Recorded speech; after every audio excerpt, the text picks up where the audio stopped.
Hi dear students, ಮತ್ತೊಮ್ಮೆ ನಮ್ಮ SRI Kannada tutorials YouTube ಚಾನಲ್ಗೆ ಸ್ವಾಗತ. ದಯವಿಟ್ಟು ಯಾರು ಸಬ್ಸ್ಕ್ರೈಬ್ ಮಾಡ್ಕೊಂಡಿಲ್ಲ ಸಬ್ಸ್ಕ್ರೈಬ್ ಮಾಡ್ಕೊಳ್ಳಿ. ಮೊದಲಿಗೆ ನಾನು ಕ್ಲಾಸ್ ಸ್ಟಾರ್ಟ್ ಮಾಡೋ ಮುನ್ನ ನೋಡಿ, ಇಲ್ಲಿ ನಮ್ಮ ಚಾನಲ್ನ ಮೆಂಬರ್ಶಿಪ್ ತಗೊಳ್ಳೋ ಒಂದು ಪ್ರೊಸೆಸನ್ನು ಹೇಳ್ಕೊಡ್ತೀನಿ. ತುಂಬ ಜನ ಸ್ಟೂಡೆಂಟ್ಸ್ ಹೇಳ್ತಾ ಇದ್ರಿ, ಮೊನ್ನೆಯಿಂದ ಕಮೆಂಟಲ್ಲಿ ಬರ್ತಾ ಇತ್ತು. ಸೊ ಅದಕ್ಕಾಗಿ ಹೇಳ್ತಾ ಇದ್ದೀನಿ, ಕರೆಕ್ಟಾಗಿ ನೋಡ್ಕೊಳ್ಳಿ ಯಾವ ಥರ ಒಂದು ಮೆಂಬರ್ಶಿಪ್ ತಗೊಳ್ಳೋದಂತ. ವಾಲ್ಯೂಮ್ ಜಾಸ್ತಿ ಇಟ್ಕೊಳ್ಳಿ, ಕೇಳ್ತಾ ಇರಲಿಲ್ಲ ನೋಡಿ. ಮೊದಲಿಗೆ ಸಬ್ಸ್ಕ್ರೈಬ್ ಪಕ್ಕದಲ್ಲಿ ಜಾಯಿನ್ ಬಟನ್ ಇದೆ. ಸೊ ನಮ್ಮ ಚಾನಲ್ ಓಪನ್ ಮಾಡಿದ ತಕ್ಷಣ ಈ ಥರ ಬರುತ್ತೆ. ಜಾಯಿನ್ ಬಟನ್ ಮೇಲೆ ಕ್ಲಿಕ್ ಮಾಡಿ, ಜಸ್ಟ್ ಟ್ಯಾಪ್ ಮಾಡಿ. ನೋಡ್ತಾ ಇರ್ಬೋದು, ಇಲ್ಲಿ ಒಂದು ಅಮೌಂಟ್ ಇದೆ, 59 ಇದೆ, 1 ಮಂತ್ಗೆ ಇದು 199 ಇದೆ, ಆರ್ 399 ಇದೆ. ಯಾವ್ದು ಬೇಕು ನಿಮ್ಗೆ ಇಷ್ಟ ಆಗಿದ್ದು ನೀವು ಸೆಲೆಕ್ಟ್ ಮಾಡ್ಕೊಳ್ಳಿ. ನೋಡಿ, ಇಲ್ಲಿ ಒಂದು ಆಪ್ಷನ್ಸ್ ಇದೆ, ಏನೇನು ಬೆನಿಫಿಟ್ಸ್ ಅಂತ ಕೆಳಗಡೆ ಇದೆ. ಸೊ ಕರೆಕ್ಟಾಗಿ ಓದಿ. Early access to new videos, priority reply to comments. ನೀವೇನೇ ಕಮೆಂಟ್ಸ್ ಮಾಡಿದ್ರೆ ಅಲ್ಲೊಂದು ಪ್ರಿಯಾರಿಟಿ ಕೊಟ್ಟಿರ್ತಾರೆ, ನಿಮಗೆ ರಿಪ್ಲೈ ಮಾಡೋ ಥರ. ಮತ್ತು ಯಾವುದೇ ವೀಡಿಯೋ ಬಿಟ್ಟರೆ ನಿಮಗೆ ಬೇಗ ಬಂದ್ಬಿಡುತ್ತೆ. ಒಂದು ಲಾಯಲ್ಟಿ ಬ್ಯಾಡ್ಜಸ್ ಇರುತ್ತೆ, ಒಂದು ಯೂನಿಕ್ ಆಗಿ ಕಾಣುತ್ತೆ ನಿಮ್ಮ ಕಮೆಂಟು. ಈ ಥರ ಒಂದು ಬೆನಿಫಿಟ್ಸ್ ಇದೆ, ಕರೆಕ್ಟಾಗಿ ನೋಡ್ಕೊಳ್ಳಿ. ನೋಡಿ, ನೆಕ್ಸ್ಟು 199 ತೊಗೊಂಡ್ರೆ ಈ ಥರ ಇದೆ. Members only live streams, members ಅಷ್ಟೇ ಒಂದು ಲೈವ್ ಸ್ಟ್ರೀಮ್ನ ನೋಡ್ಬೋದಾಗಿರುತ್ತೆ. ಅವ್ರಿಗೆ ಮಾತ್ರ ಒಂದು ಈ ಥರ ಬೆನಿಫಿಟ್ಸ್ ಇದೆ. ಸೊ ಕರೆಕ್ಟಾಗಿ ನೋಡ್ಕೊಳ್ಳಿ, ಓದ್ಕೊಂಡ್ಮೇಲೆ ನಿಮ್ಗೆ ಯಾವ್ದು ಬೇಕು. ಫಾರ್ ಎಕ್ಸಾಂಪಲ್ ನೋಡಿ, ನಾನೊಂದು 59 ತೊಗೊತಾ ಇದ್ದೀನಿ. ಜಸ್ಟ್ ಟ್ಯಾಪ್ ಮಾಡ್ತೀನಿ, 59 ಮೇಲೆ ಜಾಯಿನ್ ಅಂತ ಕ್ಲಿಕ್ ಮಾಡಿ. ನೋಡಿ, ನೆಕ್ಸ್ಟು ನಿಮ್ಮ ಒಂದು ಪೇಮೆಂಟ್ನ ಯಾವುದ್ರ ಮೂಲಕ ಮಾಡ್ತೀರಾ. ಸೊ ಕರೆಕ್ಟಾಗಿ ನೋಡಿ, ಇಲ್ಲಿ ಒಂದು ಆಲ್ರೆಡಿ ಸೆಲೆಕ್ಟ್ ಇದೆ. ಬೇಕಂದರೆ ನೀವು ಇಲ್ಲಿ ಕ್ಲಿಕ್ ಮಾಡಿಕೊಂಡು ಚೇಂಜ್ ಮಾಡ್ಕೋಬೋದು. ಇಲ್ಲಿ ಫೋನ್ಪೇ ಇದೆ. ಸೊ ನಾನು ಸಬ್ಸ್ಕ್ರೈಬ್ ಮೇಲೆ ಕ್ಲಿಕ್ ಮಾಡ್ತೀನಿ. ನೋಡಿ, ನೆಕ್ಸ್ಟ್ ಡೈರೆಕ್ಟು ಫೋನ್ಪೇಗೆ ಹೋಗುತ್ತೆ. ಸೊ ನಿಮ್ಗೆ ಕಾಣ್ತಾ ಇರಲ್ಲ ಇದು. ಸೊ ಅದು ನೋಡಿ, ಇವಾಗ ನೋಡಿ ಪ್ರೊಸೆಸಿಂಗ್ ಆಗ್ತಾಯಿದೆ. ಸೊ ನೋಡಿ, ಫೋನ್ಪೇ ಅವಾಗ ನಿಮ್ಮ ಹತ್ರ ಒಂದು ಪಾಸ್ವರ್ಡ್ನ ಕೇಳ್ತಾ ಇರುತ್ತೆ, ನಿಮ್ಮ ಒಂದು ಲಾಕ್ ಸ್ಕ್ರೀನ್ದು. ಸೊ ಆ ಟೈಮಲ್ಲಿ ಇದು ಬ್ಲಾಕ್ ಆಗಿರುತ್ತೆ, ಕಾಣಲ್ಲ. ನೋಡಿ, ಕರೆಕ್ಟಾಗಿ ನೋಡ್ಕೊಳ್ಳಿ, ಈ ಥರ ಬರುತ್ತೆ. ಬಂದ ತಕ್ಷಣ ನೆಕ್ಸ್ಟ್ ಇಲ್ಲಿ ಸೆಟ್ ಆಟೋ ಪ್ಲೇ ಅಂತಿದೆಯಲ್ಲ, ಜಸ್ಟ್ ಕ್ಲಿಕ್ ಮಾಡಿ ಒಂದು ಪೇ ಮಾಡಿ ಅಮೌಂಟ್ನ. ಪೇಮೆಂಟ್ ಎಲ್ಲ ಡನ್ ಆದಮೇಲೆ ನೋಡಿ, ಇಲ್ಲಿ ನೆಕ್ಸ್ಟ್ ಯಾವ ಥರ ಇಂಟರ್ಫೇಸ್ ಬರುತ್ತೆ ಅಂತ ತೋರಿಸ್ತೀನಿ. ನೋಡಿ, ನೆಕ್ಸ್ಟ್ ಈ ಥರ ಒಂದು ಇಂಟರ್ಫೇಸ್ ಬರುತ್ತೆ. ನೀವು ಪೇಮೆಂಟ್ ಡನ್ ಆದಮೇಲೆ ವಾಪಸ್ ಬಂದರೆ ಈ ಥರ ಬರುತ್ತೆ. ನೋಡಿ, payment successful require authentication of purchase ಅಂತಿದೆ. ಆಲ್ವೇಸ್ ಮೇಲೆ ಟ್ಯಾಪ್ ಮಾಡಿ, ಓಕೆ ಮೇಲೆ ಕ್ಲಿಕ್ ಮಾಡಿ. ನೆಕ್ಸ್ಟ್ ನೋಡಿ, ನಿಮಗೆ ಒಂದು ಗ್ರೀಟಿಂಗ್ಸ್ ಕಳಿಸ್ತಾರೆ, ಅಂದರೆ ವೆಲ್ಕಮ್ ಅಂತ. ಚಾನಲ್ ಇಲ್ಲಿ ಮೇಲ್ಗಡೆ ಒಂದು ಸಿಂಬಲ್ ಕೊಟ್ಟು ವೆಲ್ಕಮ್, ನೀವು ಮೆಂಬರ್ ಆಗಿದ್ದೀರಾ ಅಂತ ಒಂದು ಮೆಸೇಜ್ ಬರುತ್ತೆ. ನೀವು ಇಲ್ಲಿ ಪರೀಕ್ಷೆ ನೋಡ್ಬೋದು ಏನೇನು ಬೆನಿಫಿಟ್ಸ್ ಇದೆ ಅಂತ. ಇದು ಮಂತ್ಲಿ ಇರುತ್ತೆ. ಸೊ ದಯವಿಟ್ಟು ಪೂರ್ತಿ ನೋಡಿದರೆ. ಇವಾಗ ಬನ್ನಿ ಕ್ಲಾಸ್ ಸ್ಟಾರ್ಟ್ ಮಾಡೋಣ. ಡಿಯರ್ ಸ್ಟೂಡೆಂಟ್ಸ್, ಈ ವಿಡಿಯೋದಲ್ಲಿ ಈ ಒಂದು ತುಂಬ ಇಂಪಾರ್ಟೆಂಟ್ ಇರುವಂಥ ಒಂದು ಹಿಂದಿ, ನಿಮ್ಮ ಒಂದು ಥರ್ಡ್ ಲ್ಯಾಂಗ್ವೇಜ್ ಹಿಂದಿಗೆ ಸಂಬಂಧಪಟ್ಟಂತೆ ಒಂದು ಲೆಸನ್ ವೈಸ್ ಇಂಪಾರ್ಟೆಂಟ್ ಕ್ವೆಶನ್ಸ್, ಪ್ರಬಂಧ, ಈ ಒಂದು ಲೆಟರ್ ರೈಟಿಂಗ್, ಈ ಒಂದು ಗ್ರಾಮರ್ ಎಲ್ಲ ಸೆಕ್ಷನ್ನ ಕವರ್ ಮಾಡಿದ್ದೀನಿ. ಸೊ ಕರೆಕ್ಟಾಗಿ ನೋಡಿ, ನಿಮ್ಮೆಲ್ಲ ಸ್ನೇಹಿತರಿಗೂ ಶೇರ್ ಮಾಡಿ ಈ ವಿಡಿಯೋನ. ಯಾವುದೇ ಕಾರಣಕ್ಕೂ ಈ ವಿಡಿಯೋನ ಮಿಸ್ ಮಾಡ್ಕೋಬೇಡಿ. ಜಸ್ಟ್ ಇಷ್ಟು ಓದಿದರೆ ಸಾಕು, ನೀವು ಥರ್ಡ್ ಲ್ಯಾಂಗ್ವೇಜ್ 80 ಔಟ್ ಆಫ್ 80 ತೆಗೆಯೋ ಒಂದು ಚಾನ್ಸಸ್ಸು ತುಂಬ ಇದೆ. ಬನ್ನಿ ಮೊದಲಿಗೆ ನೋಡಿ, ಒಂದು ಏಕ್ ವಾಕ್ಯಮೆ ಉತ್ತರಲಿಕ್ಕೆ. ಸೊ ನಾನು ಇದು ಫುಲ್ಲು ನೋಟ್ಸಿದೆ ಆ್ಯಕ್ಚುಲಿ ಹೇಳ್ಬೇಕಂದ್ರೆ. ಸೊ ಪಕ್ಕದಲ್ಲಿ ಒಂದು ಇಯರ್ನ ಕೊಟ್ಟಿದ್ದೀನಿ, ಯಾವ ಇಯರ್ ಆ ಒಂದು ಕ್ವೆಶನ್ ರೈಸ್ ಆಗಿದೆ ಅಂತ ಪ್ರತಿಯೊಂದು ಇನ್ಫಾರ್ಮೇಷನ್ ಪಕ್ಕದಲ್ಲಿ ಹೈಲೈಟ್ ಮಾಡಿ ಇಕ್ಕಿದ್ದೀನಿ. ನೋಡಿ ಕರೆಕ್ಟಾಗಿ ನೋಡ್ಕೊಳ್ಳಿ. ವಿಡಿಯೋ ಸ್ವಲ್ಪ ಲೆಂತಿ ಆಗುತ್ತೆ. ಸೊ ಕರೆಕ್ಟಾಗಿ ನೋಡಿ, ಎಲ್ಲ ಸ್ನೇಹಿತರಿಗೂ ಶೇರ್ ಮಾಡಿ. ಥರ್ಡ್ ಲ್ಯಾಂಗ್ವೇಜ್ ಯಾರು ಬರೀತಾರೋ, ಒಂದು ಮಾತೃಭೂಮಿಯಿಂದ ಏನೇನು ಕ್ವೆಶನ್ ಕೇಳ್ತಾನೆ ಫಸ್ಟ್ ಲ್ಯಾಂಗ್ವೇಜ್ ಏನೋ ಒಂದು ಮಾರ್ಕ್ಸ್ ಯಾವ್ಯಾವ ಕ್ವೆಶನ್ ಅಂದರೆ, ಕವಿ ಕಿಸ್ ಪ್ರಣಾಮ್ ಕರ್ ರಹೆ ಹೇ. ನೋಡಿ, ಈ ಒಂದು ಉತ್ತರ, ಕವಿ ಮಾತೃಭೂಮಿ ಕೋ ಪ್ರಣಾಮ್ ಕರ್ ರಹೆ ಹೇ. ಅಭಿ ಓರ್ ಕ್ಯಾ ಗೂಂಜ್ ಉಠಾ ಹೇ, ಅಭಿ ಓರ್ ಜೈ ಹಿಂದ್ ಕಾ ನಾದ್ ಗೂಂಜ್ ಉಠಾ ಹೇ. ನೋಡಿ, ಈ ಥರ ಹಿಂಗೆ ನೋಡ್ಕೊಳ್ಳಿ. ನೋಡಿ, ಟೋಟಲ್ ಇಲ್ಲಿ 8 ಇದೆ. ಸೊ ನಿಮ್ಮ ಟೆಕ್ಸ್ಟ್ ಬುಕ್ ಪ್ರಕಾರ 8 ಇದೆ. ಸೊ ಇಲ್ಲಿ ಮೊದಲೇ ನಿಮ್ಗೆ ಕ್ಲಾರಿಟಿ ಕೊಡ್ತೀನಿ. ನೋಡಿ, ಯಾವ ಒಂದು ಕ್ವಶನು ಅತಿ ಹೆಚ್ಚು ಬಾರಿ ರಿಪೀಟ್ ಆಗಿದೆ, ನೀವು ಅದ್ರ ಜೊತೆ ಒಂದು ಕಾನ್ಸಂಟ್ರೇಷನ್ನ ಕೊಡಿ. ಯಾವ ಕ್ವಶನ್ ಹೆಚ್ಚು ಬಾರಿ ರಿಪೀಟ್ ಪಕ್ಕದಲ್ಲಿ. ಅದಕ್ಕೆ ನಾನು ನಿಮಗೆ ಇಯರ್ನ ಹೈಲೈಟ್ ಮಾಡಿ ಕೊಟ್ಟಿದ್ದೀನಿ. ನೋಡಿ, year annual exam, supplementary exam 2015ಇಂದ 2023 ಗಂಟ ಇದೆ. ಸೊ ನೋಡಿ, ಲಾಸ್ಟ್ ಎಕ್ಸಾಮ್ದು ಅದೊಂದು ಚೆನ್ನಾಗಿ ಓದ್ಕೊಳ್ಳಿ. ಪೇಪರ್ 1ನೇ ಎಕ್ಸಾಮ್ ನಡೀತು ಮೊನ್ನೆ, ಈ ಒಂದು ಮಾರ್ಚ್ ಏಪ್ರಿಲಲ್ಲಿ. ಸೊ ಅದನ್ನು ಚೆನ್ನಾಗಿ ನೋಡ್ಕೊಳ್ಳಿ. ನೆಕ್ಸ್ಟ್ ಇದನ್ನು ನೋಡ್ಕೊಳ್ಳಿ, ಯಾವುದು ಈ ಒಂದು ಮಾಡೆಲ್ ಕ್ವಶನ್ ಪೇಪರ್ ನೋಡ್ಕೊಳ್ಳಿ. ನೆಕ್ಸ್ಟ್ ಇದ್ರ ಬಗ್ಗೆ ಗಮನ ಕೊಡಿ. ಇಲ್ಲಿ ಯಾವುದು ಹೆಚ್ಚು ಬಾರಿ ರಿಪೀಟ್ ಆಗಿದೆ ಆ ಕ್ವಶನ್ ಕಡೆ ಗಮನ ಕೊಡಿ. ನೋಡಿ, ಈ 2-3 ವಾಕ್ಯ ನೋಡಿ, ಈ ಥರ ನೋಡಿ, ಇವೆಲ್ಲ ಈಸಿ ಇದೆ ಆ್ಯಕ್ಚುಲಿ. ಓದ್ಕೊಂಡಿದ್ರೆ ಓದ್ಕೊಬೋದು. ಇದರಷ್ಟು ಸುಲಭವಾಗಿರೋ ಉತ್ತರಗಳು ಇನ್ನೊಂದು ಯಾವುದೇ PDF ಅಲ್ಲಿರಲು ಸಾಧ್ಯ ಇಲ್ಲ. ಅದಂತೂ ನಿಮಗೆ ಒಂದು ಬರ್ಕೊಡ್ತೀನಿ ನಾನು, ಇದರಷ್ಟು ಸುಲಭವಾಗಿರೋ ಆನ್ಸರ್ಸು. ನೋಡಿ, ಇಲ್ಲಿ ನೋಡಿ, ಈ ಕ್ವಶನ್ ನೋಡಿ ಎಷ್ಟು ಬಾರಿ ರಿಪೀಟ್ ಆಗಿದೆ. ನೋಡಿ, 2016, 18, 22, 18, 16, 15 ಎಷ್ಟು ಬಾರಿ ರಿಪೀಟ್ ಆಗಿದೆ. ಆ ಕ್ವಶನ್ ಯಾವ್ಯಾವ ಥರ ಕೇಳೋರು ನೋಡಿ. ಭಾರತ್ ಮಾँ के प्रकृति सौंदर्य का वर्णन कीजिए, ಹಂಗೂ ಕೇಳ್ಬೋದು. ಇಲ್ಲ, ಕವಿ ಭಗವತಿ ಚರಣ್ ವರ್ಮಾ ಜೀನೆ ಭಾರತ್ ಮಾँ को प्रकृति सौंदर्य का वर्णन कैसे कीजिए, ಹಂಗೂ ಕೇಳ್ಬೋದು. ಮಾತೃಭೂಮಿ को ಪ್ರಕೃತಿ ಸೌಂದರ್ಯ ಕೈಸೆ, ಹೆಂಗೆ ಬೇಕಂಗೂ ಕೇಳ್ಬೋದು ಆ ಕ್ವಶನು. ನೋಡಿ, ಎಷ್ಟು ಬಾರಿ ರಿಪೀಟ್ ಆಗಿದೆ ನೋಡಿ ಈ ಕ್ವಶನು. ನೋಡಿ, ಕರೆಕ್ಟಾಗಿ ನೋಡ್ಕೊಳ್ಳಿ. ಬೆಸ್ಟ್ ಉತ್ತರ ಬರೀ 4 ಪಾಯಿಂಟು. ಜಸ್ಟ್ ಪಾಸ್ ಆಗೋ ಇಂಥವಿಗೆಲ್ಲ ಒಂದು 7 ಮಾಡಿಸಿರೋ ವಿಡಿಯೋ ಇದು. ಸೊ ಕರೆಕ್ಟಾಗಿ ನೋಡ್ಕೊಳ್ಳಿ. ಇದು ಬೇಕಾದ್ರೆ ಪಾರ್ಟ್ 1 ಮಾಡಿ, ಪಾರ್ಟ್ 2 ಅಲ್ಲಿ ನಿಮಗೆ ಗ್ರಾಮರ್ ಅಂಶನ ನಾನು ಕೊಡ್ತೀನಿ. ನೋಡಿ, ಈ ಒಂದು ಕಾಶ್ಮೀರಿ ಸೇಬು ಇಲ್ಲಿ ನೋಡಿ, ಈ 1 ಮಾರ್ಕ್ಸ್ ಇಷ್ಟು ಓದೋಕ್ಕಾಗಲಿಲ್ಲ ಅಂದರೆ ನೋಡಿ, ಈ ಥರ ಬಿಟ್ಬಿಡಿ. ಯಾವುದು ಯಾವುದು ರಿಪೀಟ್ ಆಗಿರೋ ನೋಡಿ, ಇವೆಲ್ಲ ಡೋಂಟ್ ಸ್ಟಡಿ, ಇವೆಲ್ಲ ಓದ್ಕೋಬೇಡಿ. ನೋಡಿ ಇಲ್ಲಿ ನೋಡಿ ಎಷ್ಟು ರಿಪೀಟ್ ಆಗಿದೆ, ನೋಡಿ ಎಷ್ಟು ಇಯರ್ ರಿಪೀಟ್ ಆಗಿದೆ, ಈ ಥರದ್ದು ಓದ್ಕೊಳ್ಳಿ. ನೀವು ಇದ್ರ ಮೇಲೆ ಗಮನ ಕೊಡಿ, ಅದಕ್ಕಾಗಿ ಹೇಳ್ತಾ ಇದ್ದೀನಿ. ಇದ್ರ ಮೇಲೆ ಗಮನ ಕೊಟ್ಟು ಓದಿ ಎಷ್ಟು ವರ್ಷ ರಿಪೀಟ್ ಆಗಿದೆ ಈ ಕ್ವಶನು, ಅದ್ರ ಬಗ್ಗೆ ನಿಮ್ಮೊಂದು ಗಮನ ಇರಲಿ. 2-3 वाक्यों में उत्तर लिखिए. कश्मीरी सेब पाठ से क्या सीख मिलती है? कश्मीरी सेब पाठ का आशय क्या है? ಯಾವ ಥರ ಬೇಕಾದ್ರೆ ಕೇಳ್ಬೋದು. लेखक पाठों को क्या चेतावनी दे रही है? कश्मीरी सेब पाठ में लेखक पाठकों को क्या चेतावनी देते हैं? ನೋಡಿ ನೋಡಿ ಉತ್ತರ ನೋಡಿ ಎಷ್ಟು ಸುಲಭವಾಗಿದೆ ನೋಡಿ. बाजार में लोगों के साथ होने वाली धोखेबाजी पर प्रकाश डाला गया था. ಮತ್ತು ಖರೀದಾರಿ करते समय सावधानी बरतते को आवश्यक कर और दिया गया है. ಒಂದು ಖರೀದಿ ಮಾಡೋ ಸಮಯದಲ್ಲಿ ಒಂದು ನಾವು ಹೆಂಗೆ ಜಾಗೃತರು ಆ ಥರ ಒಂದು ಕೊಟ್ಟವ್ರು. ಇಲ್ಲಿ ಆಶಯ ಏನಂದರೆ ಅದೇ ಇಲ್ಲಿರೋದು. ಇನ್ನು ಆಜ್ ಖರೀದಾರಿ करते समय सावधानी नहीं बरते तो धोखा खाने को ಸಂಭಾವನೆ होती है. ಧೋಖಾ ಒಂದು ಮೋಸನೂ ಆಗೋ ಚಾನ್ಸಸ್ ಇದೆ. ನಾವು ಒಂದು ಈ ಥರ ಖರೀದಿ ಮಾಡೋ ಸಮಯದಲ್ಲಿ ಈ ಥರ ಇರಬೇಕು. ದುಕಾನ್ದಾರನೇ लेखक से क्या कहा? दुकानदार लेखक के ಏನು ಹೇಳಿದ? दुकानदार ने लेखक से कहा बाबूजी बड़े मज़ेदार सेब आए. बाबूजी ಕಾಶ್ಮೀರದಿಂದ ಬಂದಿರೋ ಒಂದು ಸೇಬ್ ನೋಡಿ. ಕಾಶ್ಮೀರಿಂದ ಬಂದಿರೋ ಆಪ್ಲೇ ಜಾಯ್ ತೊಗೊಂಡೋಗಿ ಇದನ್ನು ಕಾಕರ್ ತಬಿಯತ್ ಖುಷಿ ಹೋ ಜಾಯ್, ನಿಮಗೆ ಖುಷಿ ಆಗುತ್ತೆ ತಿಂದಮೇಲೆ ಇದನ್ನು ಅಂತ ಈ ಥರ ಒಂದು ಹೇಳ್ತಾ ಇದ್ದಾರೆ. ಸೊ ನೋಡಿ ವಿತ್ ಟ್ರಾನ್ಸ್ಲೇಟ್ ಮಾಡಿಕೊಡ್ತೀನಿ ನಿಮಗೆ ಸುಲಭ ಆಗಲಿ ಅಂತಾನೆ. ನೋಡಿ ಇವೆಲ್ಲ ಜಸ್ಟ್ ಓದಬೇಡಿ ನೋಡಿ. ಆಮೇಲೆ ನೀವು ಕಮೆಂಟಲ್ಲಿ ಹಾಕ್ತೀರಾ ಪೂರ್ತಿ ವೀಡಿಯೋ ನೋಡಿರಲ್ಲ, ನೀವು ಇದರಲ್ಲಿ ಇಂಪಾರ್ಟೆಂಟ್ ಹೇಳಿಲ್ಲ ಅಂತ ಇದ್ದೀರಾ. ಸೊ ಗಮನ ಇರಿ ನೋಡಿ, ಇವೆಲ್ಲ ಓದಬೇಡಿ.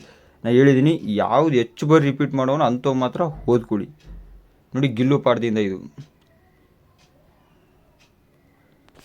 ನೋಡಿ, ಗಿಲ್ಲುವಿಂದ ಪ್ರತಿಯೊಂದೂ ಇದೆ. ಕರೆಕ್ಟಾಗಿ ವಿಡಿಯೋನ ನೋಡಿ ಬರ್ಕೊಂಗಿದ್ರೆ ಜಸ್ಟ್ ನಿಮ್ಗೆ ಯಾವುದು ನಿಮ್ಮ ಒಂದು ಸ್ಕೂಲಲ್ಲೂ ಕೊಟ್ಟಿರ್ತಾರೆ ಇಂಪಾರ್ಟೆಂಟು. ಸೊ ಅವು ಇದ್ದರೆ ಅದರ ಆನ್ಸರ್, ಆ ಕ್ವಶನ್ಗೆ ಆನ್ಸರ್ಸ್ನ ಇದರಿಂದ ರೆಫರ್ ಮಾಡಿ ಬರ್ಕೊಳ್ಳಿ ಆನ್ಸರ್ ಬೇಕಂದರೆ ನೀವು. ನೋಡಿ ನಿಮ್ಗೆ ಇಷ್ಟು ಬರೆಯೋಕ್ಕಾಗಲಿ ಅಂದರೆ only 5 you can write 5 points. ನೋಡಿ ಪ್ರತಿಯೊಬ್ಬರು ಅಭಿನವ್ ಮನುಷ್ಯ ಪಾಠದಿಂದ ಇದು ನೋಡಿ, ಪ್ರತಿಯೊಬ್ಬರಿಗೂ ಶೇರ್ ಮಾಡಿ ಈ ವಿಡಿಯೋನ. ಅದೇ ಬೇಕಾಗಿರೋದು ಮುಖ್ಯವಾಗಿ. ಯಾಕಂದರೆ ಒಂದು ಎಕ್ಸಾಮ್ 2ಗೆ ಸಂಬಂಧಪಟ್ಟಂತೆ ಎಲ್ಲೂ ಯಾರಿಗೂ ಮಾಹಿತಿ ಇಲ್ಲ. ಸ್ಟೂಡೆಂಟ್ಸ್ ತುಂಬ ಜನಕ್ಕೆ ತುಂಬ ಅವರು ಕಂಗಾಲಾಗಿದ್ದಾರೆ. ಸೊ ಅದಕ್ಕಾಗಿ ಅವ್ರಿಗೆ ಇದು ಮೇಯ್ನ್ ಮುಟ್ಟಬೇಕಾಗಿರೋದೇ ಅವ್ರಿಗೇ. ಸೊ ಅದಕ್ಕಾಗಿ ನಾನು ಕ್ಲಾಸಸ್ನ ಸ್ಟಾರ್ಟ್ ಮಾಡಿದ್ದೀನಿ ನಿಮಗಾಗಿನೇ. ಅದಕ್ಕಾಗಿ ಪ್ರತಿಯೊಬ್ಬರಿಗೂ ರೀಚ್ ಮಾಡಿ ವಿಡಿಯೋನ. ಅವಾಗೇ ಒಂದು ಈ ವಿಡಿಯೋಗೂ ಒಂದು ಬೆಲೆ, ನಿಮಗೂ ಒಂದು ಬೆನಿಫಿಟ್ಟು ಎರಡೂ ಸಿಕ್ಬಿಡುತ್ತೆ. ನೋಡಿ ಇವೆಲ್ಲ ಓದಬೇಡಿ. 5ನೇ ಕ್ವಶನ್ ನೋಡಿ ರಿಪೀಟ್ ಆಗಿಲ್ಲ ಇವೆಲ್ಲ. ಸೊ ಅದಕ್ಕಾಗಿ ಇವೆಲ್ಲ ಜಾಸ್ತಿ ನೀವು ತಲೆ ಕೆಡಿಸ್ಕೊಬೇಡಿ. ರಿಪೀಟ್ ಆಗಿರೋದೇ ನೋಡಿ. ಮತ್ತು ಒಂದು ಎಕ್ಸಾಮನ್ನು ಮತ್ತು ಒಂದು ಮಾಡೆಲ್ ಕ್ವಶನ್ ಪೇಪರ್ನ ಕರೆಕ್ಟಾಗಿ ನೋಡ್ಕೊಳ್ಳಿ. ಅವೇ ಮುಖ್ಯ ನಿಮಗೆ. ನೋಡಿ ಈ ಥರ ನೋಡಿ, ಪ್ರತಾಪ್ ರಾಜಕಿಶೋರ್ ಕೆ ಘರ್ ಕ್ಯೂ ಆಯಾ, ಪಂಡಿತ್ ರಾಜಕಿಶೋರ್ ಕೆ ಘರ್ ಪ್ರತಾಪ್ ಕ್ಯೂ ಆಯಾ. ಇದನ್ನೆಲ್ಲ ನೋಡಿ. ಇಂಥವೇ ಇಂಪಾರ್ಟೆಂಟ್. 2 ವರ್ಷ ಮಿನಿಮಮ್, 1 ವರ್ಷನೂ ಬೇಡ, 2 ವರ್ಷ ರಿಪೀಟ್ ಆಗಿರೋದು ಕಡೆ ಗಮನ ಇರಲಿ. 2 ವರ್ಷ ಅದ್ರ ಮೇಲೆ. ಸೊ ಕೇವಲ 1 ವರ್ಷ ಎಲ್ಲ ರಿಪೀಟ್ ಆಗಿಲ್ಲ ಅಂದರೆ ಡೆಫಿನೆಟ್ಲಿ ಆ ಕ್ವಶನ್ ಬರೋಲ್ಲ ಎಕ್ಸಾಮ್ಗೆ. ಎಕ್ಸಾಮ್ ದೃಷ್ಟಿಯಿಂದ ಅದು ಬರೋದೇ ಇಲ್ಲ. ಸೊ ಅದಕ್ಕಾಗಿ ಹೇಳ್ತಾ ಇದ್ದೀನಿ ನಿಮಗೆ. ನೋಡಿ ಭಾವಾರ್ಥನೂ ಇದೆ, ಎಲ್ಲನೂ ಇದರಲ್ಲೇ ಕೊಡ್ತೀನಿ ನಿಮಗೆ. ಯಾವ ಒಂದು ತಲೆ ಕೆಡಿಸ್ಕೋಬೇಡಿ. ಇವಾಗ ನೆಕ್ಸ್ಟು ನಿಮ್ಮ ಒಂದು ಮ್ಯಾಥ್ಸು, ಸೈನ್ಸು, ಸೋಷಲ್ಲು ಮತ್ತು ಇಂಗ್ಲೀಷು 4 ಸಬ್ಜೆಕ್ಟು ರೆಡಿ ಮಾಡಿದ್ದೀನಿ. ಇದೇ ಥರನೂ ಅದೂ ಬರುತ್ತೆ. ಇವಾಗ ಅದು ಒಂದು ನಾಳೆಯಿಂದ ಅದನ್ನು ಬಿಡ್ತೀನಿ. ಸೊ ನಾಳೆ ನಾಡಿದ್ದು 2 ದಿವಸ ನಿಮಗೆ ರಜೆ ಇರುತ್ತೆ. ಸೊ ಅಲ್ಲ, ನಾಳೆ ನಿಮಗೆ ಹಿಂದಿ ಆದಮೇಲೆ 2 ದಿವಸ ರಜೆ ಇರುತ್ತೆ. ಯಾವಾಗ 16th 17th ಅಂದ್ಕೊತೀನಿ. ನೆಕ್ಸ್ಟು ಆ ಕಡೆ ನೆಕ್ಸ್ಟು ನಿಮಗೆ ಮ್ಯಾಥ್ಸ್ ಇದೆ ಎಕ್ಸಾಮು 2 ದಿನ ರಜೆ ಆದಮೇಲೆ. ಸೊ ನಾಳೆ ಶನಿವಾರ, ಆಮೇಲೆ ಭಾನುವಾರ ರಜೆ, ಅದಾದಮೇಲೆ ಸೋಮವಾರ ಒಂದು ಬಕ್ರೀದ್ ಅಂದರೆ ಗೌರ್ಮೆಂಟ್ ಹಾಲಿಡೇ ಇದೆ. ಸೊ ಮಂಗಳವಾರ ನಿಮಗೆ ಮ್ಯಾಥ್ಸ್ ಇದೆ. ಮ್ಯಾಥ್ಸ್ ಎಲ್ಲ ರೆಡಿ ಮಾಡಿದ್ದೀನಿ. ಎಲ್ಲರೂ ಸಬ್ಸ್ಕ್ರೈಬ್ ಆಗಿ, ಮಿಸ್ ಮಾಡ್ಕೋಬೇಡಿ ವೀಡಿಯೋಗಳನ್ನ. ಮತ್ತು ಮೆಂಬರ್ಶಿಪ್ನ ತೊಗೊಳ್ಳಿ. ಪ್ರತಿಯೊಬ್ಬರು ಮೆಂಬರ್ಶಿಪ್ನ ತೊಗೊಳ್ಳಿ. ನಿಮಗೆ ಒಂದು ಹೆಲ್ಪ್ ಆಗುತ್ತೆ. ಫಸ್ಟ್ PUC ಕ್ಲಾಸಸ್ ಬೇರೆ ಸ್ಟಾರ್ಟ್ ಮಾಡ್ತಾಯಿದ್ದೀನಿ ನಾನು. ನಿಮ್ಮ ಒಂದು ಎಕ್ಸಾಮ್ 2 ಆದಮೇಲೆ ಅದನ್ನು ಸ್ಟಾರ್ಟ್ ಮಾಡ್ತೀನಿ.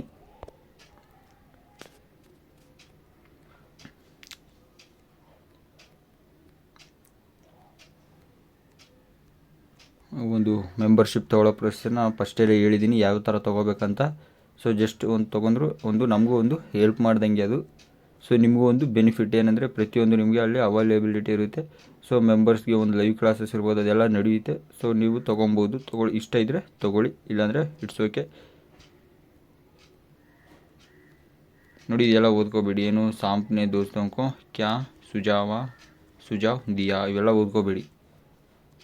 ಅತಿ ಹೆಚ್ಚು ಬಾರಿ ರಿಪೀಟ್ ಆಗಿರೋ ಕಡೆನೇ ನಿಮ್ಮ ಒಂದು ಗಮನ ಇರಬೇಕು.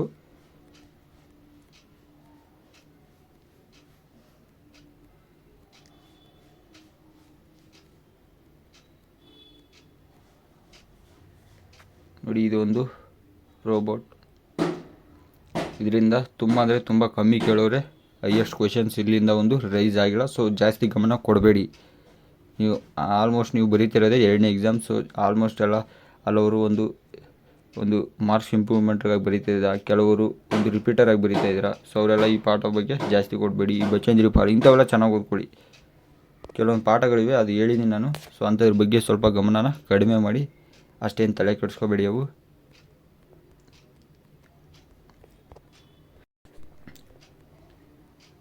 ಮತ್ತು ನೋಡಿ, ಇನ್ನೊಂದು ಪ್ರಬಂಧ ಎಲ್ಲನೂ ರೆಡಿ ಮಾಡಿದ್ದೀನಿ. ಸೊ ಅದೆಲ್ಲ ತಲೆ ಕೆಡಿಸ್ಕೋಬೇಡಿ. ಟಾಪ್ 3 ಪ್ರಬಂಧಗಳು ಕೊಡ್ತಾ ಇದ್ದೀನಿ. ಆ 3 ಪ್ರಬಂಧದಲ್ಲೇ ಒಂದು ನಿಮಗೆ ಎಕ್ಸಾಮ್ ಬಂದೇ ಬರುತ್ತೆ. ನೋಡಿ, ಇದು ನೋಡಿ ಎಷ್ಟು ಬಾರಿ ರಿಪೀಟ್ ಆಗಿದೆ. ಯಶೋಧ ಕೃಷ್ಣಕ್ಕೋ ಕೈಸೆ ಶಾಂತ್ ಕರ್ತಿ. ನೋಡಿ ಎಷ್ಟು ಬಾರಿ ರಿಪೀಟು. 20, 16, 15, 22. ನೋಡಿ ಉತ್ತರ ನೋಡಿ ಬರೀ ಇಷ್ಟೇ.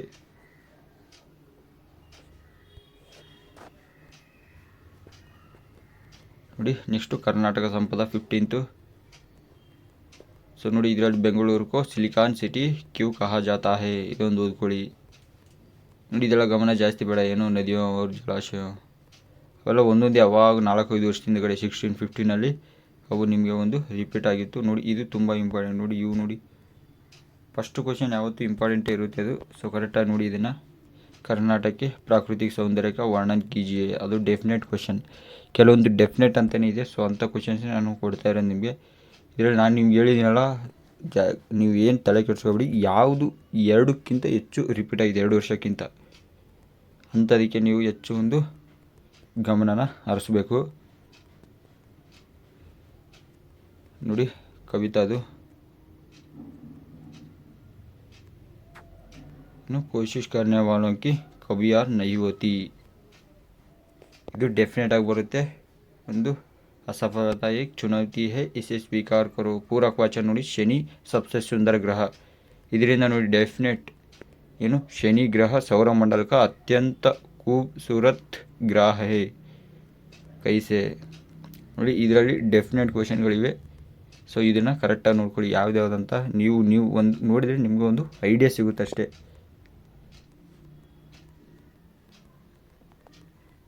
ನೋಡಿ ಇದೊಂದು ಡೆಫಿನೆಟ್. ಮಹಾತ್ಮ ಗಾಂಧಿ ಕಾ ಸತ್ಯ ಕಿ ಶಕ್ತಿ ಕೆ ಬಾರೆ ಮೇ ಕ್ಯಾ ಕಥನ್ ಹೇ. ವಿತ್ ಆ್ಯನ್ಯುವಲ್ಲು ಸಪ್ಲಿಮೆಂಟ್ರಿ ಎಲ್ಲ ಕೊಟ್ಟಿದ್ದೀನಿ ಅದಕ್ಕೆ ನಿಮಗೆ. ನೋಡಿ ಇವೆಲ್ಲ ಓದ್ಕೊಬಿಡಿ. ಇವೆಲ್ಲ ಏನು ಸಂಸಾರಕ್ಕೆ ಮಹಾನ್ ವ್ಯಕ್ತಿ ಇದೆಲ್ಲ ರಾಜ ಸುದ್ದಿ ಇವೆಲ್ಲ ಬೇಡ. ಇದೊಂದು ನಾಗರಿಕೆ ಕರ್ತವ್ಯ, ಇದೊಂದು ಓದ್ಕೊಂಬಿಡಿ. ಇದರಲ್ಲಿ ನೋಡಿ, ಇದರಲ್ಲೂ ಅಷ್ಟೇ ಜಾಸ್ತಿ ತಲೆ ಕೆಡಿಸ್ಕೋಬೇಡಿ. ನೋಡಿ ಇಷ್ಟು ಟೋಟಲ್ ನಿಮ್ಮ ಒಂದು ಕ್ವಶನ್ ಆನ್ಸರ್ಗೆ ಸಂಬಂಧಪಟ್ಟಂತೆ. ಇದು ಪಾರ್ಟ್ 1 ಮಾಡಿದ್ದೀನಿ. ಇವಾಗ ಪಾರ್ಟ್ 2 ಬಿಡ್ತೀನಿ. ನೆಕ್ಸ್ಟು ಪಾರ್ಟ್ 2 ಅಲ್ಲಿ ಫುಲ್ಲು ವ್ಯಾಕರಣಾಂಶ ಇದೆ. ಸೊ ವೀಡಿಯೋ ಲೆಂತ್ ಆಗುತ್ತೆ. ಸೊ ಅದಕ್ಕಾಗಿ ತಿರ್ಗಾ ಪರವಾಗಿಲ್ಲ ಬನ್ನಿ, ಇದರಲ್ಲೇ ಒಂದು ಫಿನಿಶ್ನ ಮಾಡಿಬಿಡೋಣ ಒಟ್ಟಿಗೆ. ನಿಮಗೂ ಒಂದು ಕ್ಲಾರಿಟಿ ಸಿಗುತ್ತೆ. ತಿರ್ಗಾ ಮತ್ತೆ ನಿಮ್ಗೆ ಕನ್ಫ್ಯೂಸ್ ಆಗೋದು ಬೇಡ. ಬನ್ನಿ ವ್ಯಾಕರಣ ಭಾಗ ನೋಡಿ. ಪ್ರೇರಣಾರ್ಥ ಕ್ರಿಯೆ ನೋಡಿ, ಇಷ್ಟನ್ನೇ ಓದಿ. ಪ್ರೇರಣಾರ್ಥಿ ಕ್ರಿಯೆ ಲಿಖ್ನ, ಲಿಖಾನ, ಲಿಖ್ವಾನ, ಪೀನಾ, ಪಿಲಾನ, ಪಿಲ್ವಾನ, ಇಷ್ಟೇ ಓದಿ. ಅದು ಬೇಡ ಎಕ್ಸ್ಟ್ರಾ ಓದಕ್ಕೆ ಬಿಡಿ. ಸಂಧಿ ನೋಡ್ಕೊಳ್ಳಿ. ವಿದ್ಯಾಲಯ ಗಜೇಂದ್ರ, ಸದೈವ್ ವೃದ್ಧಿ ಸಂಧಿ ನೋಡಿ. ಮೇಲ್ಗಡೆ ದೀರ್ಘ ಸಂಧಿಯಲ್ಲಿ ವಿದ್ಯಾಲಯ, ಗುಣಸಂಧಿಯಲ್ಲಿ ಗಜೇಂದ್ರ, ವೃದ್ಧಿ ಸಂಧಿಯಲ್ಲಿ ಸದೈವ, ಎಣ್ ಸಂಧಿಯಲ್ಲಿ ಒಂದು ಇತ್ಯಾದಿ, ಅಯಾದಿ ಸಂಧಿಯಲ್ಲಿ ಒಂದು ನಾಯಕ್. ಕರೆಕ್ಟಾಗಿ ನೋಡ್ಕೊಂಬಿಡಿ. ಇಷ್ಟಲ್ಲೇ ಬರುತ್ತೆ ಉದಾಹರಣೆಗೆ, ಎಕ್ಸ್ಟ್ರಾ ಓದ್ಕೊಬಿಡಿ. ವಚನ ಇದು. ಆಮೇಲೆ ಲಿಂಗ ಅಧ್ಯಾಪಕ ಅಧ್ಯಾಪಿಕಾ, ಶಿಕ್ಷಕ್ ಶಿಕ್ಷಿಕಾ, ಲೇಖಕ್ ಲೇಖಿಕಾ, ಈ ಥರ ಇದೆ. ವಿಲೋಮ ಶಬ್ದ ಇಷ್ಟೇ ಬರುತ್ತೆ. ಇದ್ರ ಮೇಲೆ ಎಕ್ಸ್ಟ್ರಾ ಓದಕ್ಕೆ ಹೋಗಬೇಡಿ. ಅಂದರ್ ಬಾಹರ್, ನ್ಯಾಯ ಅನ್ಯಾಯ, ಸುಖ ದುಃಖ. ನೆಕ್ಸ್ಟು ಸಮಾಸ ಇದೆ ನೋಡಿ. ಅವಿಭಾವ್ ಸಮಾಸದಲ್ಲಿ ಕೊಟ್ಟಿದ್ದೀನಿ. ಬೇಹೋಶ್, ಅದಾದಮೇಲೆ ಕರ್ಮಧಾರೆ, ತತ್ಪುರುಷ, ದ್ವಿಗು, ದ್ವಂದ್ವ, ಬಹಿರ್ವಿ. ನೋಡಿ ದ್ವಿಗು ಅಂದರೆ ಇಲ್ಲಿ ಒಂದು ಸಂಖ್ಯೆನೇ ಇದೆ. ಏನು 15 ಮಿನಿಟ್, ಸತ್ಸಯಿ. ನೋಡಿ ಸಮಾನಾರ್ಥಕ ಪದ ಇಷ್ಟನ್ನೇ ಓದ್ಕೊಳ್ಳಿ. ದಾಮ್ ಅಂದರೆ ಗರ್, ಖಜಾನ. ಪರ್ಯಾಯ ವಾಚ ಅಂದರೆ 2 ಥರ ಹಿಂಗಿರುತ್ತೆ. 2 ಥರ ನಾವು ಒಂದೇ ಥರ ಉಚ್ಚಾರಣೆ ಮಾಡಿದ್ರೆ 2 ಮೀನಿಂಗ್ ಇರುತ್ತೆ ಅದಕ್ಕೆ. ಮುಹಾವರೆ ನೋಡಿ ಚಿಹ್ನೆಗಳು, ಕರ್ತಕಾರಕಗಳು, ವ್ಯಾಕರಣ ಪ್ರಶ್ನೋಂಕಿ ವಿಧ. ಯಾವ ಥರ ವ್ಯಾಕರಣದ ಒಂದು ವಿಧ ಹೆಂಗಿರುತ್ತೆ, ಪ್ರಶ್ನೆಗಳ ಒಂದು ವಿಧ ನೋಡಿ ಇಲ್ಲಿ ಯಾವ ಥರ ಇದೆ, ಈ ಥರ ಇರುತ್ತೆ. ಸೊ ಜಸ್ಟ್ ಇವ್ರನ್ನ ನೋಡ್ಕೊಳ್ಳಿ, ಏನು ಬರ್ಕೋಕೆ ಹೋಗಬೇಡಿ. ನಿಮಗೆ ಆನ್ಸರ್ ಬೇಕಂದರೆ ಜಸ್ಟ್ ನೋಡಿ, ಬೇಕಂದರೆ ನೀವೇನು ಮಾಡಬೇಕು, ಈ ಒಂದು ಆನ್ಸರ್ ಇದೆಯಲ್ಲ ಮೇಲ್ಗಡೆ ತೋರಿಸಿದ್ದೀನಿ ಇಷ್ಟ ಗಂಟ, ಸೊ ಅಷ್ಟು ಆನ್ಸರ್ನ ನೀವು ಬೇಕಂದರೆ ಬರ್ಕೊಳ್ಳಿ ಒಂದು ಬುಕ್ಕಲ್ಲಿ, ಯಾವ್ದು ಬೇಕು ಅಂಥವು ಮಾತ್ರ ಬರ್ಕೊಳ್ಳಿ. ಈಸಿ ಇರೋವಂಥವು. ಒಂದು ನಿಬಂಧ ಲೇಖನ ಹೇಳಿದ್ದೆ ಟಾಪ್ 3 ಅಂತ ನಾನು. ನೋಡಿ ಇಂಟರ್ನೆಟ್ಟು ಡೆಫಿನೆಟ್ ಓದ್ಕೊಳ್ಳಿ. ನೋಡಿ ಈ ಒಂದು ಎಕ್ಸಾಮ್ ಇದೆಯಲ್ಲ, ಎಕ್ಸಾಮ್ ಒಂದು ಏನು ನಡೀತು ನಿಮಗೆ ಹಿಂದಿ ಥರ್ಡ್ ಲ್ಯಾಂಗ್ವೇಜ್, ದಯವಿಟ್ಟು ಆ ಪೇಪರ್ನ ಒಂದು ಎಲ್ಲರೂ ಒಂದು ರೆಫರ್ ಮಾಡಿ, ಆ ಪೇಪರ್ನ ಮಿಸ್ ಮಾಡ್ಕೋಬೇಡಿ. ಅಲ್ಲಿರುವ ಒಂದು ಪ್ರಬಂಧ ಅದೆಲ್ಲನೂ ಒಂದು ಸ್ವಲ್ಪ ಕಣ್ಣಾಡಿಸಿ ಆ ಕಡೆ ನೋಡಿ, ಕ್ಲೀನಾಗಿ ಕೊಟ್ಟಿದ್ದೀನಿ. ಏನು ಒಂದು ಆರಂಭ ಒಂದು ವಿಶೇಷ ಪ್ರವೇಶ ಅಂದರೆ ಒಂದು ಪೀಠಿಕೆ ಯಾವ ಥರ ಇರಬೇಕು, ಸ್ವಚ್ಛ ಭಾರತ್ ಮಹತ್ವ ಗಾಂಧೀಜಿಗೆ ಸಾಮನೆ. ನೋಡಿ ಇಲ್ಲಿ ಸ್ವಲ್ಪ ಮಿಸ್ಟೇಕ್ ಆಗಿದೆ, ಸೊ ಅದಕ್ಕೆ ಪೂರ್ತಿಯಾಗಿ ನೋಡಿದ್ದೆ. ಇಲ್ಲಿ ಸ್ವಚ್ಛತಾ ಬಗ್ಗೆ ಇದೆ, ಇಲ್ಲಿ ಮಿಸ್ ಆಗಿ ಇಲ್ಲಿ ಇಂಟರ್ನೆಟ್ ಅಂತ ಹಾಕಿದ್ದೀನಿ, ಸೊ ದಯವಿಟ್ಟು ಅದಕ್ಕೆ ಕ್ಷಮೆ ಇರಲಿ. ನೋಡಿ ಇಂಟರ್ನೆಟ್ದು ಕೆಳಗಡೆ ಇದೆ, ಜೋಡಿಸಿ ಕಾರಣ ಎಸ್. ನೋಡಿ ಕ್ಲಾರಿಟಿ ಏನಂದರೆ ಇಲ್ಲಿ ಇದು ಸ್ವಚ್ಛ ಭಾರತ್ ಅಭಿಯಾನದ್ದು, ಇದು ಒಂದು ಸ್ವಚ್ಛ ಭಾರತ ಅಭಿಯಾನದ ಬಗ್ಗೆ ಇದು ಪ್ರಬಂಧ. ಸೊ ಇಲ್ಲಿ ಇಂಟರ್ನೆಟ್ ಅಂತ ಮಿಸ್ ಆಗಿದೆ, ಸೊ ಇದನ್ನು ನೀವು ಸ್ವಚ್ಛ ಭಾರತ ಅಭಿಯಾನ ಇಂಟರ್ನೆಟ್ದು ಕೆಳಗಡೆ ಇದೆ ನೋಡಿ, ನೋಡಿ ಎಲ್ಲ ಇದೆ. ಇನ್ನು ಅಭಿನವಕ ಹುದ್ದೆ, ಸ್ವಚ್ಛ ಭಾರತ ಅಭಿನವ ಚಾತುರ್ಮುಖ ಪಾತ್ರ, ಉಪಸಂಹಾರ ಲಾಸ್ಟು ಡೆಫಿನೆಟ್ಲಿ ಬರೀಲೇಬೇಕು ನೀವು ಉಪಸಂಹಾರ, ಡೋಂಟ್ ಮಿಸ್ ದಟ್. ನೆಕ್ಸ್ಟ್ ನೋಡಿ ಸ್ವಚ್ಛ ಭಾರತ್ ಅಭಿಯಾನ, ಇದು ಆ್ಯಕ್ಚುಲಿ ಇಂಟರ್ನೆಟ್ ಆಗಬೇಕು. ನೋಡಿ ಇದು ಒಂದು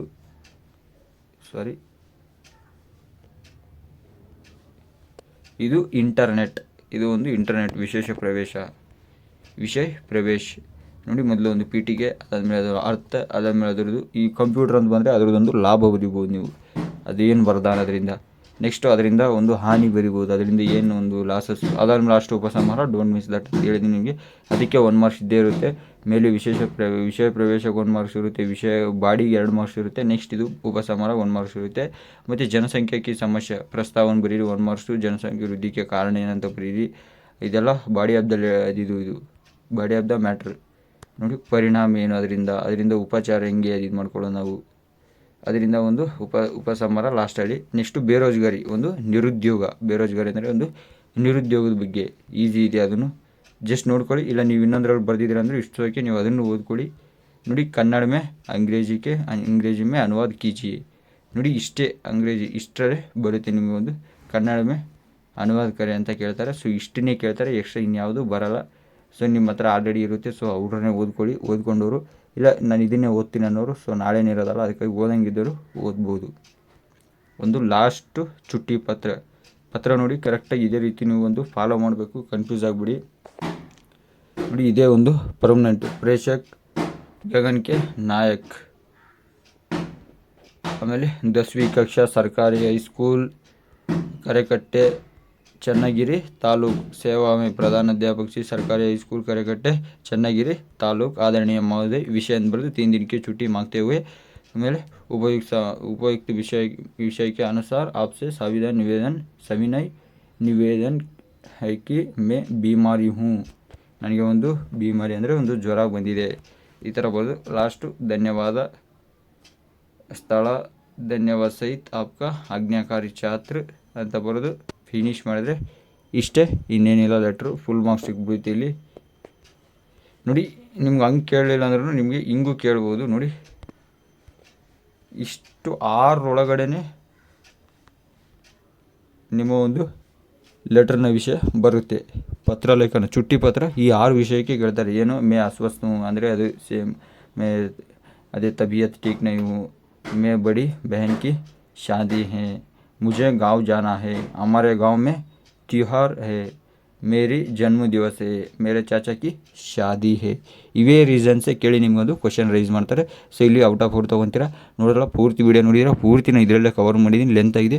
ಸೊ ಪ್ರತಿಯೊಬ್ಬರು ಎಕ್ಸಾಮ್ 2 ಯಾರು ಬರೀತಿದ್ರು ಅವ್ರಿಗೆ ಎಲ್ಲರಿಗೂ ಇಮಿಡಿಯೇಟ್ಲಿ ವೀಡಿಯೋನ ಶೇರ್ ಮಾಡಿ. ಈ ಒಂದು ಎಕ್ಸಾಮ್ 2 ಥರ್ಡ್ ಲ್ಯಾಂಗ್ವೇಜ್ ಹಿಂದಿ ಯಾರು ಬರೀತಿದ್ರು ಅವ್ರಿಗೆ ವಿಶೇಷವಾಗಿ ಶೇರ್ ಮಾಡಿ. ಸೊ ಅವ್ರಿಗೊಂದು ಅನುಕೂಲ ಆಗುತ್ತೆ, ಒಂದು ಕ್ಲಾರಿಟಿ ಸಿಗುತ್ತೆ. ಮುಂದಿನ ವೀಡಿಯೋದಲ್ಲಿ ಸಿಗ್ತೀನಿ. ಮತ್ತು ಮ್ಯಾಥ್ಸು, ಸೈನ್ಸು, ಸೋಷಲು ಮತ್ತು ನೆಕ್ಸ್ಟು ಇಂಗ್ಲೀಷು 4 ಸಬ್ಜೆಕ್ಟ್ ರೆಡಿ ಮಾಡಿದ್ದೀನಿ. ಅವು ನಾಳೆಯಿಂದ ಬಿಡ್ತಾ ಹೋಗ್ತೀನಿ. ಹಿಂದಿ ಇನ್ನೂ ಸಂಬಂಧಪಟ್ಟ ಸಂಬಂಧಪಟ್ಟಂತೆ ಬೇಕಾದ್ರೆ ಇನ್ನೂ ವೀಡಿಯೋಸ್ ಅಪ್ಲೋಡ್ ಮಾಡೋಂಗಿದ್ರೆ ಇವತ್ತೇ ಮಾಡ್ತೀನಿ. ಸೊ ದಯವಿಟ್ಟು ಪೂರ್ತಿ ವೀಡಿಯೋ ನೋಡಿ. ನೀವು ಒಂದು ಇವತ್ತಿನ ನಿಮ್ಮ ಒಂದು ಎಕ್ಸಾಮ್ನ ಏನಿತ್ತು ಕನ್ನಡ ಚೆನ್ನಾಗಿ ಬರೆದಿದ್ದೀರ ಅಂದ್ಕೊತಾ ಇದ್ದೀನಿ ನಾನು. ಸೊ ಬನ್ನಿ ಮುಂದಿನ ವೀಡಿಯೋದಲ್ಲಿ ಸಿಗ್ತೀನಿ. ಮೆಂಬರ್ಶಿಪ್ ತೊಗೊಳ್ಳೋರು ತೊಗೊಬೋದು. ಓಕೆ, ಮತ್ತೊಮ್ಮೆ ಎಲ್ಲರಿಗೂ ಧನ್ಯವಾದಗಳು.